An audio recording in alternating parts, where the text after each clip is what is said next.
Hey everyone, it's the Rock Nerd here and I'm in Sydney. It took me forever to get down here because coming through the Blue Mountains was just nothing but fog.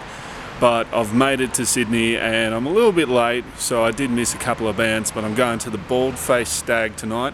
It's on Parramatta Road and I'm checking out bands called Stellar Addiction, and also back from the US after moving over there from 12 months. It's their We've Missed You tour, Bellusira.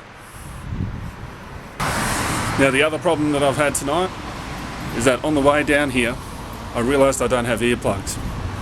So I had to stop off somewhere along the way, a servo, to check for earplugs. No earplugs, much to my annoyance.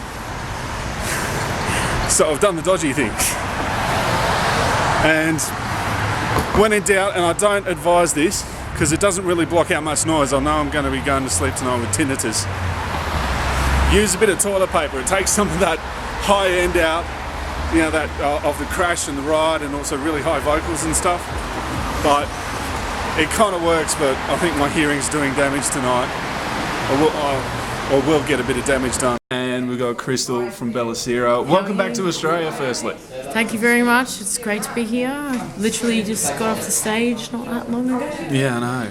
Yeah, but first up, and we'll talk about sort of, you know, heading over to the States and so on, but you guys have just sort of reached a new level in your shows, like the constant touring sort of in the States, and just think about it, like you've got so many more venues to play at, you've got so many more people to play to. Yeah.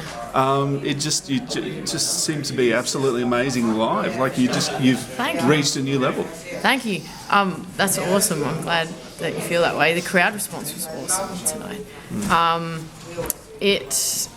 Like playing, when you're playing 5-6 nights a week, it starts, like, you can't practice in rehearsal enough, like, to get to that point where if you're playing 5 or 6 shows live, there's something that happens, it just clicks. And, we definitely felt like the first show of the tour was kind of like, shit, we're gonna pick up our game kind of thing.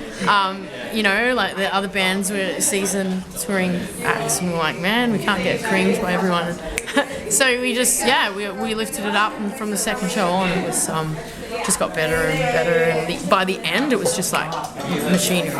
If we wind back a year and compare it to now, so much has happened for you guys in the States, and it's amazing that a band from Australia, and this was sort of a gamble for you guys as well, heading over to the States, but you picked up, you've recently picked up a record deal. Yeah. I mean, you know, how awesome is this? Like, think a year ago, so much has changed. It is. I'm getting goosebumps while you're saying that. It's actually quite cool. It's amazing. So much happened. Awesome happened, really tough time happened, and then it all took off.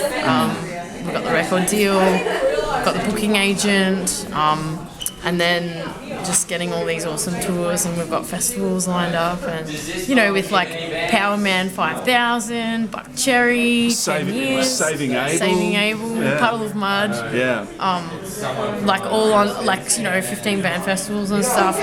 We're not being billed. We're being billed in, you know, good spots. Our reputation in Australia has been taken into consideration, so we're not starting from the bottom up. You know, in a lot of ways, which is great.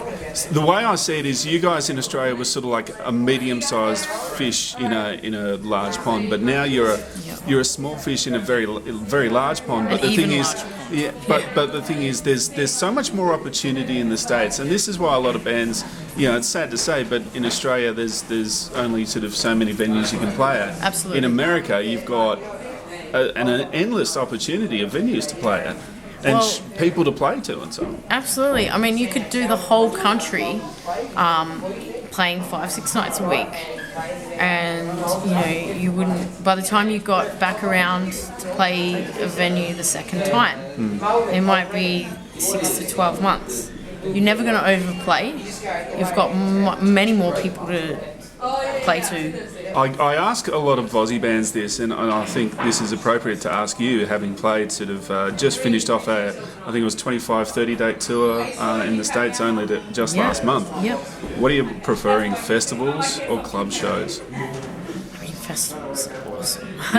Definitely, like festivals are great. You know, we played Fort Rock, which in April last year, and that was in Florida with Korn.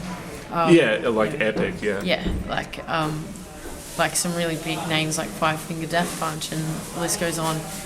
We played at 11 a.m. so we were the opening act. We won the Reverb Nation Most Popular Artist spot, which was awesome. And 11 a.m. and there was like 1,000 people there. 11 a.m.